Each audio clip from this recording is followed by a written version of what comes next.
Maxwell channel को स्वागतम सुस्वागतम। बाहुबली 2 904 కోట్లు 8 రోజుల్లో, పీకే 792 కోట్లు జీవిత కాలంలో బళ్ళాల దేవుని దెబ్బ కొట్టాలంటే ఒక్కటి కాదు 10 దున్నలు కావాలి అన్నట్లే బాహుబలిని దెబ్బ కొట్టాలంటే ఒక్కటి కాదు 10 పీకేలు కావాలేమో। దాదాపు 7 రోజుల్లోనే బాహుబలి కన్క్లూజన్ పీకేను ఏకేసిన సంగతి తెలిసిందే। మెస్మరైజింగ్ అంటే బహుశా ఇదేనేమో। హాలీవుడ్ గ్రాఫిక్స్ ని మించిన గ్రాఫిక్స్ ఈ సినిమాలో ఉన్నాయి। అందుకు ప్రబల ఉదాహరణ ఈ హిస్టరీ కలెక్షన్స్। సరిహద్దులు దాటి కోట్లలో కలెక్షన్స్ రాబడుతుంది। మరో సినిమా ఇప్పట్లో ఈ రికార్డును బ్రేక్ చేయడం దాదాపుగా అసాధ్యం అంటున్నారు। ఎందుకంటే ఇంతకు మించిన విషయం ఏదో ఆ సినిమాలో ఉండాలి।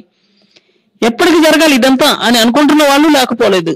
ఈ రికార్డుని తిరగరాయాలంటే వచ్చే సినిమా ఇప్పట్లో అయితే వచ్చేలా కనిపించట్లేదు। ఒకవేళ వచ్చినా ఎప్పటికి ఆడాలి, ఆడిన కలెక్షన్స్ ఎప్పటికి రావాలి, ఇదంతా ఎప్పటికి జరగాలి, జరిగే పనులు ఏమన్నా ఉంటే చెప్పండి అన్న వాళ్ళు కూడా లేకపోలేదు। పీకే సినిమా ఏదైతే ఉందో ఆ సినిమా ఎంటైర్ కలెక్షన్స్ ని, అంటే ఆ సినిమా 30 రోజులు ఆడిందా 60 రోజులు ఆడిందా అన్నదైతే ఇక్కడ విషయం కాదు। అసలు మొత్తం వసూళ్లు 792 కోట్లు వచ్చేటప్పటికి పుష్కర కాలం అయింది। కానీ బాహుబలి కేవలం 7 రోజుల్లో మాత్రమే ఈ రికార్డుని తిరగరాసింది। దీన్ని బీట్ చేయాలంటే ఇంకో రాజమౌళి పుట్టాలి, లేకపోతే ఈ రాజమౌళినే బ్రేక్ చేయాలి। ఇది జగమెరిగిన సత్యం। మరికొన్ని సరికొత్త విషయాల కోసం ఈ ఛానల్ సబ్స్క్రైబ్ చేయండి।